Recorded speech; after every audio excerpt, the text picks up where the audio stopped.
اچھا یہ نہیں پرستو پوجا کا مطلب کیا ہے؟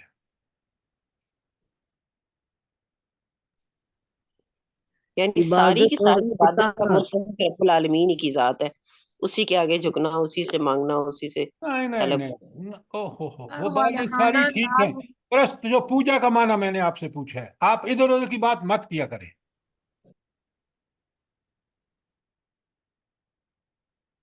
آپ بڑے غور سے سنیں.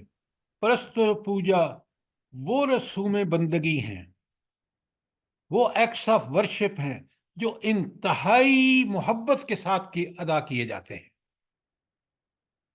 اور انتہائی محبت کے ساتھ جو آپ ادا کرتے ہیں وہ آپ کا رکوع ہے، آپ کا سجود ہے، آپ کا وہ ہے قیام ہے. کھڑے ہوتے ہیں تو اللہ اکبر ہاتھ باندھ لیتے ہیں، یہ انتہائی اس کے اندر عزت اور احترام اور محبت ہے. پھر آپ جب رکوع میں جاتے ہیں وہ بالکل ایسا ایکٹ ہے، ایسا کام ہے، ایسی اللہ تعالیٰ کی عبادت کا وہ رسم ہے جس میں آپ جھک کے کہتے ہیں سبحان ربی العظیم. یہ ہے پرست پوجا. سجدے میں جاتے ہیں تو اور ایسی کیفیت عجز و انکساری کی، عاجزی کی اس سے بڑی ہو نہیں سکتی، اور زبان پہ اس وقت جاری ہوتا ہے رب سبحان ربی العالی، سب سے اعلی اور عرفہ میرا رب ہے، میں اس کے سامنے سجدہ بسجود ہوں. یہ ہیں ایکٹس آف ورشپ، اور یہ ہے نتیجہ کس کا؟ اللہ تعالیٰ کی جمالی صفات کا. اب اوپر سے پھر چارٹ کو دیکھیں، سوال کریں.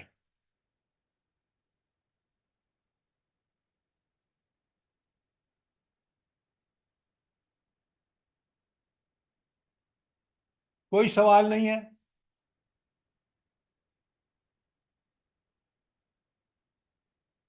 سر یہ سارا کچھ کرنے کے بعد ہم نے پھر بھی اللہ کا حق ادا نہیں کیا، اللہ ہمیں حق ادا کرنے کی آپ توفیق آگے کی بات مت کریں، پہلے پوری بات کو سمجھیں. یہ آپ ساری پرانی باتیں دہرا رہے ہیں، ان کا آپ کے پاس کوئی دلیل نہیں ہے، ہم دلیل سے بات کر رہے ہیں یہاں. سر یہ جب بھی ہم اللہ سے کچھ مانگتے ہیں تو یہ ہمیشہ جمالی صفات کے ساتھ اللہ کو پکارتے ہیں. یہ دعا جو ہے وہ بھی پرست پوجا ہے. انتہائی عاجزی کی حالت میں ہم اللہ کو ان ساری صفات جلالی ہوں جمالی ہوں سب کو سمجھ کے اس کے سامنے ہاتھ پھیلا دیتے ہیں. اب اگر آپ کا کوئی سوال نہیں ہے جمالی صفات، اور یہ جمالی صفات کا مطلب ہے کہ اللہ تعالیٰ انتہائی محبوب، آقا، مالک، خالق، رازق، حاکم ہے، اور اتنی جمالی صفات کا تقاضا یہ ہے کہ ہم اس کی انتہائی محبت کے ساتھ کچھ رسوم ادا کریں، جیسے رکوع، سجود، قیام. نماز میں جب حج اور عمرے پہ جاتے ہیں آپ تو وہاں آپ طواف کرتے ہیں خانہ کعبہ کا. کیوں؟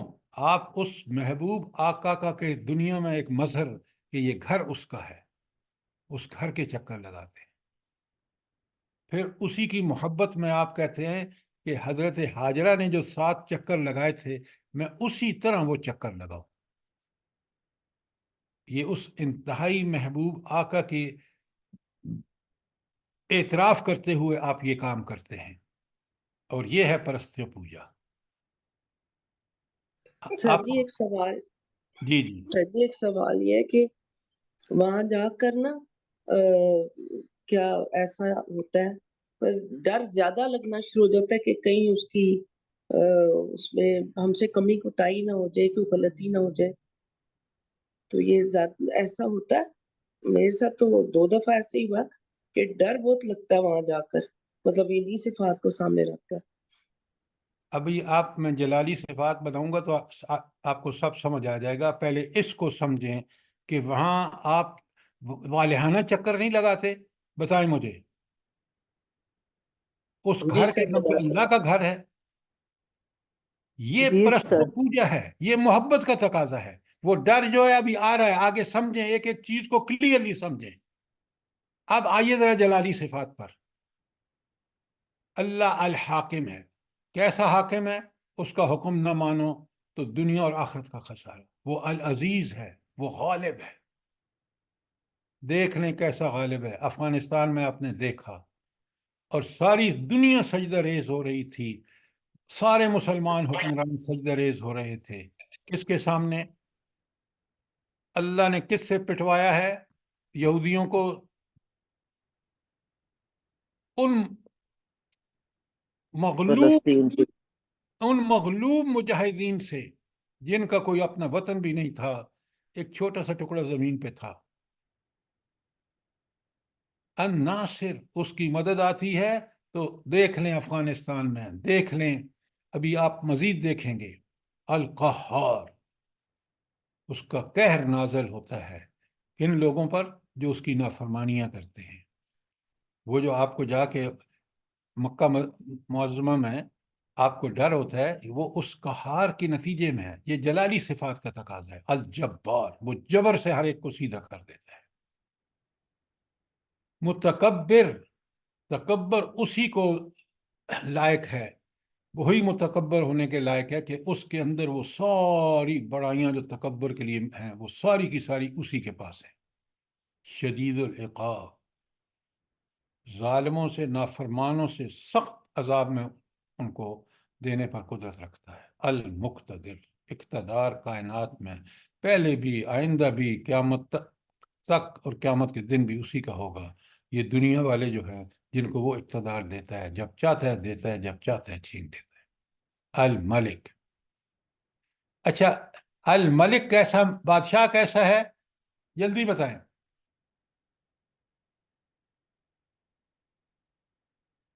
اللہ کے بندو، آپ سورہ حشر میں پڑھتے ہیں المالک القدوس، ہائے ہائے، کیسا بادشاہ ہے؟ قدوس، ہر قسم کی غلطی سے، گناہ سے پاک۔ اس کی بادشاہی ایسی کہ جس میں یہ دنیا آزمائش ہے اور آخرت میں وہ ملک القدوس ہے ہر جگہ پہ۔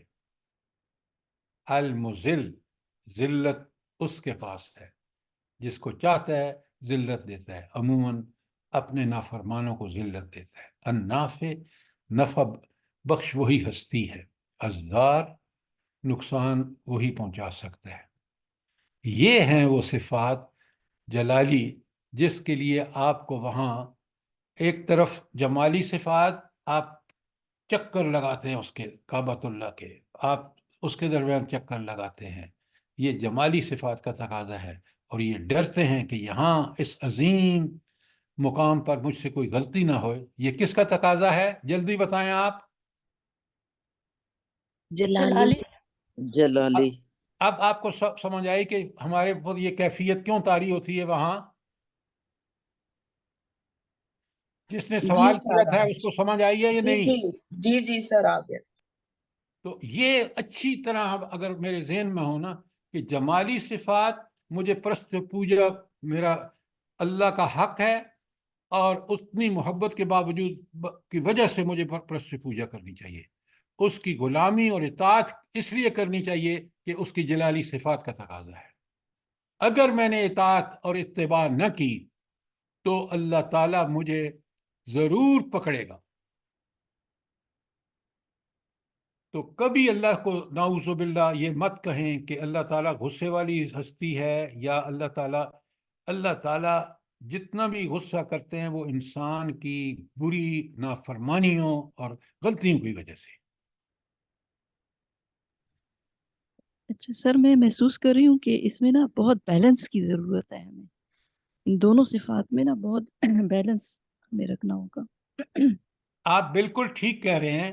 بیلنس یہ ہے کہ ایک جلالی جو ہیں اور جمالی جو ہیں، وہ ایک دونوں آپ دیکھ رہے ہیں یہاں، اسی لیے تو میں نے کمپیرن کر کے کہ دونوں آپ سے عبادت کا مطالبہ کرتی ہیں۔ عبادت ہی اسلام ہے۔ عبادت کیا ہے؟ کہ زندگی میں ہر وقت، ہر جگہ، ہر معاملے میں صرف اور صرف اللہ تعالیٰ کی اطاعت کر، یہ عبادت ہے۔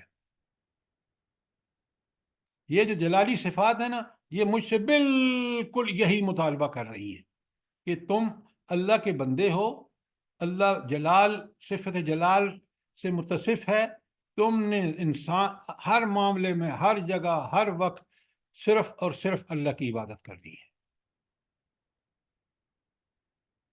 بہت اچھی طرح سمجھیے، سوال کیجئے، یہ بڑی اہم نقطہ ہے۔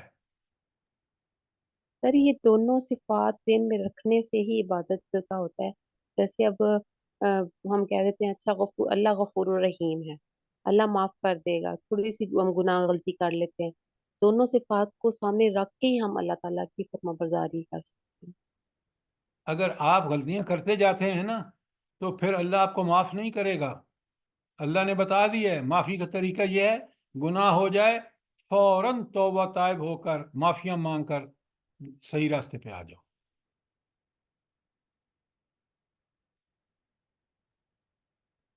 اچھا چلیں ایک اور طریقے سے اس کو سمجھتے ہیں۔ مجھے یہ بتائیے کہ عبادت کا مفہوم قرآن کے نقطہ نظر سے کیا ہے؟ کیا ہے عبادت کا مفہوم؟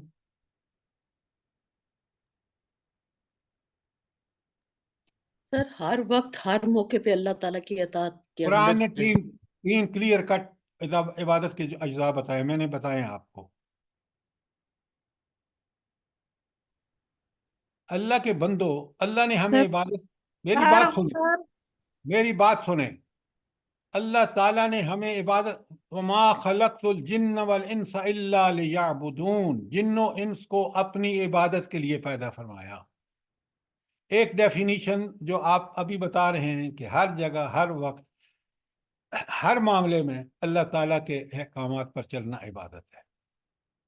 ایک قرآن نے عبادت کے 3 معنی بتائے ہیں۔ وہ 3 معنی کیا ہیں؟ قرآن ہی سے ماخوذ ہیں۔ سر پرستش و پوجا، غلامی، پوجا و پرستش ایک، دوسری ہے اطاعت اور بندگی، اور تیسری ہے غلامی۔ اچھا اب آپ لکھیں اور آئندہ میں ابھی آپ کو بتاتا ہوں۔ پہلی ہے پرست پوجا، دوسری ہے اتباع یا اطاعت، اور تیسری ہے غلامی۔ اب قرآن کیسے ان کو الگ الگ، کیوں ہم نے 3 مانے؟ اس لیے کہ آپ جب دعائیں مانگتے ہیں تو ہر دعا دراصل اللہ کی پرست و پوجا ہے، انتہائی محبت اور امید کے ساتھ اس کو پکارتے ہیں آپ۔ تو دعا کا لفظ بھی عبادت کے لیے ہے، قرآن میں آیات موجود ہے۔ اگر آپ کہیں گے تو اس پہ ہم لیکچر کر رکھ لیں گے الگ عبادت پر، اور ساری آیات میں بتا دوں گا آپ کو۔ اور اگر آپ کتاب پڑھنا چاہتے ہیں تو سب سے بہترین کتاب جو ہے وہ قرآن کی 4 بنیادی اصطلاحیں مولانا مودودی مرحوم مغفور کی ہیں۔ تو پہلی ہے پرست پوجا، اور اس کی مثال سب سے بڑی دعا ہے۔ کیوں کہ ہم انتہائی عاجزی سے اللہ تعالیٰ کے سامنے اس کی ساری صفات عالیہ کا اقرار کرتے ہوئے اپنی درخواست پیش کرتے ہیں۔ یہ تو ہو گئی پرست پوجا۔ عبادت یا اطاعت ہے یا اتباع؟ اتباع اور اطاعت میں کیا فرق ہے؟ جلدی بتائیں۔ اتباع کا مطلب ہے پیچھے پیچھے چلنا، اور اطاعت کا مطلب ہے کہنا ماننا۔ نہیں، پیچھے پیچھے اطاعت کے نہیں تو آپ پیچھے پیچھے چلتے ہیں۔ سر اتباع کا مطلب ہے کہ محبت کے ساتھ، اسی طرح ان کی محبت کے ساتھ پیروی کرنا، محبت میں۔ کیا مثال دیجیے، مثال دیجیے۔ بس آپ یہ سن رکھا ہے آپ نے، اسی بھائی خدا کے بندو اس کو سمجھو، نہیں سمجھیں گے تو پھر آپ اتباع کیسے کریں گے؟ آپ سنیے غور سے، آپ کو اللہ تعالیٰ نے حکم دیا ہے کہ میری اطاعت کرو، اور اپنے والدین کی اس وقت تک اطاعت کرو جب تک وہ میری اطاعت کا آپ سے کہتے ہیں، میرے احکامات کی پابندی کا کہتے ہیں۔ اگر اس کے خلاف کہتے ہیں ان کی بھی نہ کرو. اچھا، اب بڑے غور سے سنیے اور سمجھیے، سوال کیجئے. ایک شخص جو ہے، میں والدین کی مثال سے شروع کرتا ہوں، کہ وہ کہتا ہے کہ یار یہ اب بس اللہ کا حکم ہے تو میں نے تو ماننا ہے اس کو، لہذا دل میں اس کے وہ محبت نہیں ہوتی، لیکن احکامات کی تعمیل کرنے کی پوری کوشش کرتا ہے. یہ اطاعت ہے. یہ کیا ہے؟ اطاعت ہے. اتباع یہی اطاعت کب ہوگی؟ جب وہ کہتا ہے کہ میرے رب نے حکم دیا، وہ میرا مالک اور آقا اور خالق ہے، اور ان والدین کے کتنے میرے پر احسان ہے. اگر احسان کو دیکھنا ہونا تو اس بچے کو، نوزائیدہ بچے کو دیکھیں جو ابھی پیدا ہوا ہے، کتنا گندا ہے وہ. ماں کے دل میں اللہ نے اتنی محبت ڈالی ہے کہ اس محبت کی وجہ سے وہ اس کو صاف پاک کر کے چومتی ہے. تو وہ اطاعت جس میں یہ محبت شامل ہو، اللہ کی محبت، کہ اس کتنا محسن ہے، کتنا احسان ہے اس کے، اتنی نعمتیں دی ہیں کہ قرآن کہتا ہے اور کتنا برحق کہتا ہے کہ میں نے تمہیں بے شمار نعمتیں کی، عطا کی ہیں، گنو تو گن نہیں سکتے. وَإِن تَعُدُّوا نِعْمَتَ اللَّهِ لَا تُحْصُوهَا. اس جذبے کے ساتھ جب میں اللہ کی اطاعت کرتا ہوں تو پھر وہ اطاعت اتباع ہوتی ہے. میں نے عادتاً نماز پڑھ لی، یہ اطاعت ہے، لیکن میں نے ان سارے سامنے رکھ کے اللہ کے احسانات، اللہ کی نعمتیں، اس کا شکر دل و دماغ پہ چھایا ہوا ہے، پھر میں اس کی اطاعت کرتا ہوں، تو وہ اطاعت جو ہے وہ اتباع ہے. سوال کیجئے. اب دیکھیں نا، اس کا مطلب ہے کہ آپ نے وہ آیت سمجھی نہیں. قُلْ إِن كُنتُمْ تُحِبُّونَ اللَّهَ، آگے کیا ہے؟ فَاتَّبِعُونِی فَاتَّبِعُونِی، تو میری اتباع کرو. وہاں اطاعت کا لفظ نہیں آیا. وہ اگر آپ نے نہیں سمجھی نا، پھر آپ اتباع اور اطاعت میں فرق بھی نہیں سمجھ سکتے. قُلْ إِن كُنتُمْ تُحِبُّونَ، اللہ فرماتے ہیں اگر تم مجھ سے محبت کرتے ہو تو فَاتَّبِعُونِی. حضور نبی کریم صلی اللہ علیہ وسلم کہہ رہے ہیں کہ وہ اس کا شرط ہے، وہ شرط ہے تم میری اتباع کرو گے تو تمہیں اللہ کی وہ محبت نصیب ہوگی.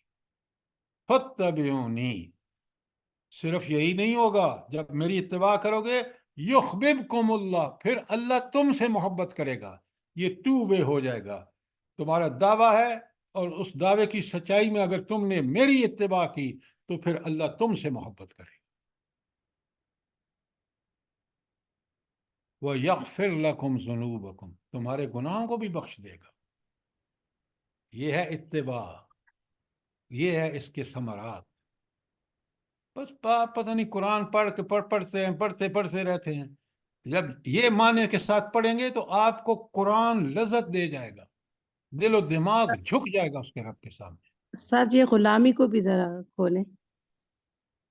پہلے آپ اس کو سمجھ گئے ہیں؟ جی الحمدللہ. اچھا، اب آئیے غلامی. بڑے غور سے سمجھیے. قرآن کچھ الفاظ استعمال کرتا ہے جس زمانے میں نازل ہو رہا تھا. غلامی کا مطلب وہاں سے سمجھیں گے آپ. وہاں انسان بیچتے تھے، جو خرید لیتا تھا وہ اس کا غلام ہوتا تھا. اب اس کا کام ہی یہی ہے کہ وہ اپنے آقا کی ہر بات کو دل سے سمجھے اور پوری طرح اس کے حکم کو بجا لائے. یہ جو ہمارے گھر میں ماسیاں یا یہ ہمارے ڈرائیور ہیں نا، یہ ہمارے غلام نہیں ہیں. کیوں؟ اس نے اپنی ڈیوٹی کرنی ہے، وہ گیا چھٹی کر گیا. اس نے، وہ آپ کے کام کا ذمہ دار ہے، کچن کا یا کپڑے دھونے کا.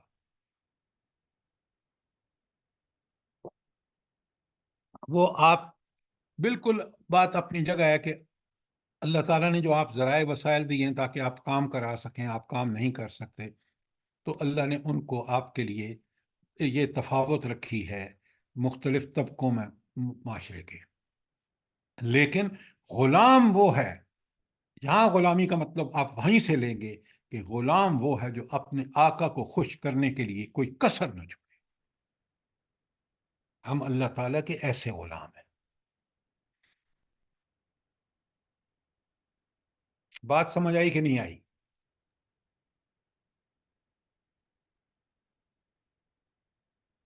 جی جی سر. سر، اس کے اندر کہ یعنی کہ اپنے ماں باپ بہن بھائی اولاد سب سے بڑھ کر اپنے آقا کو محبوب رکھیں. بالکل آپ ٹھیک کہہ رہے ہیں، زبانی کلامی نہیں. اس طرح محبوب رکھنا جس طرح صحابہ اور صحابیات نے رکھا تھا، اس طرح محبوب رکھنا جس طرح مجاہدین فلسطین نے رکھا ہے کہ اس کے دے رہے ہیں قربانیاں آپ کی اور میری آنکھوں کے سامنے خوشی سے. یہ ہے اللہ تعالیٰ کی محبت میں کہ سب سے اعلیٰ اور ارفع محبت وہ ہے کہ جان مانگے تو اس کے لیے جان بھی قربان کر دو. آج کے مسلمان حکمران مت بنو.